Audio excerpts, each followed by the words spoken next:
I was spending some time with a colleague of mine, and he was complaining that he's not mindful anymore and he's not meditating anymore, and life really isn't quite as good as it was when he used to do those things.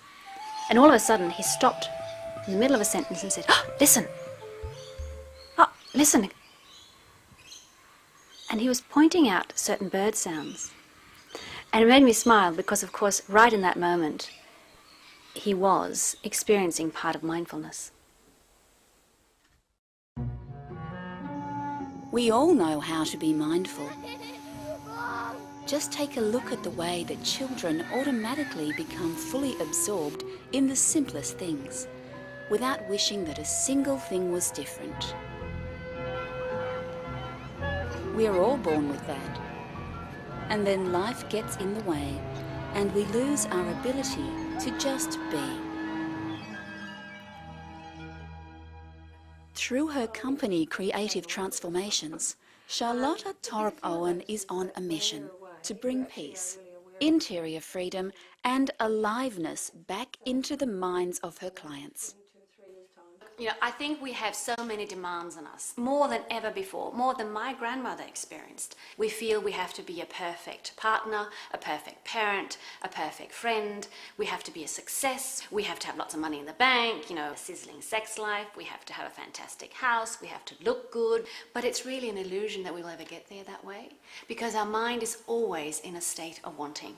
It is not designed for contentment. The only way out of it is to try to take control of our minds. So mindfulness is a way of stepping outside that mind clutter, of reconnecting with ourselves. We become self-aware, and then the positive moments are even more wonderful, and we are also more able to cope with painful emotions. By dealing with issues at their core, life has more depth, contentment and delight.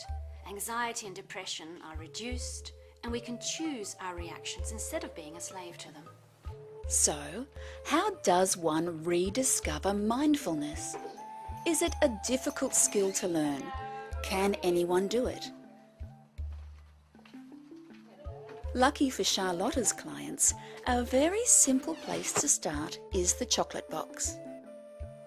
Okay, so now let's start to experience mindfulness. And of course, you know, why not do it in a really pleasant way?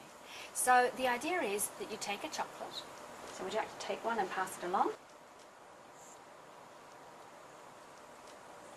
Just observe it. Really look at it. The way the light hits it. Look at the shape. Feel the shape. Feel the roundness. Put it to your ear and make the noise. The loud noise in the ear. And also smell it. See if you can smell the chocolate through it? Good luck. The instructions are that you put it in your mouth, you close your eyes, and then you simply just focus on the chocolate in your mouth. Nothing else. And you don't open your eyes till there's no more chocolate left in your mouth. Okay? So when you're ready, put it in your mouth and close your eyes.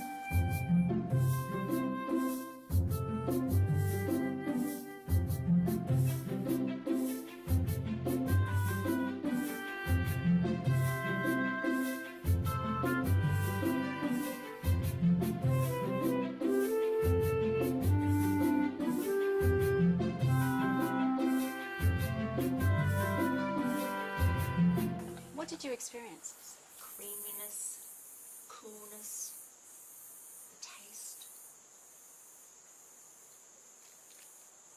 the lingering taste.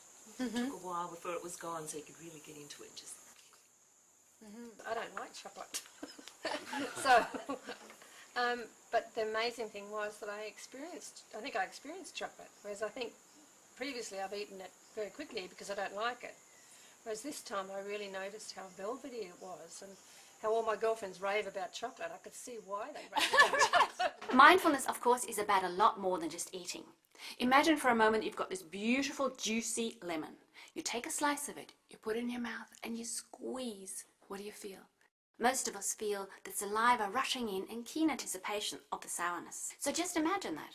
Imagine what your negative thoughts stressful thoughts do to your system when a thought creates such a physical response.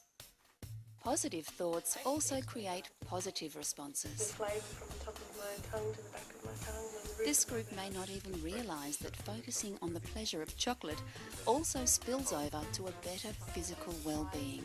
But I actually kept focus without trying to. Our thoughts, emotions and physical selves are all connected. You are not your thoughts. You are the awareness. You are not the storm. You are the landscape. And when we experience pure awareness, we experience bliss. Mindfulness is all about being in the experience. It requires our full attention, and it takes a lot of practice. We need to notice our emotions, our thoughts, and our physical sensations. To be mindful, we need to be kind and gentle to ourselves. And that means not judging what happens and arises. So whatever you're feeling, it's okay. Just own it, don't judge it. If you feel pain, feel pain. If you feel embarrassment, feel embarrassment. Don't bury it. When we do that, we sometimes act out in inappropriate ways by getting angry with somebody or putting somebody else down. We have a poor definition of success. It's not just about making money or social status. When we're busy in our heads with multitasking, we're not anywhere. We are missing life. We need to be good to ourselves, to be kind to ourselves. We need to sit and just be, rather than be chasing something we think will bring us happiness.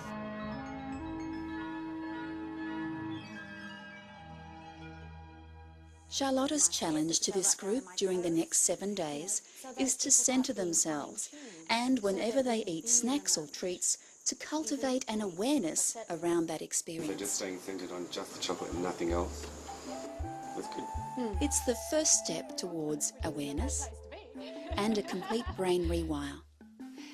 So the benefits of mindfulness is about an ability to feel calm, peaceful, and a better sense of self. It's ultimately about interior freedom. Feeling good right now, in the now. What else could we really ask for?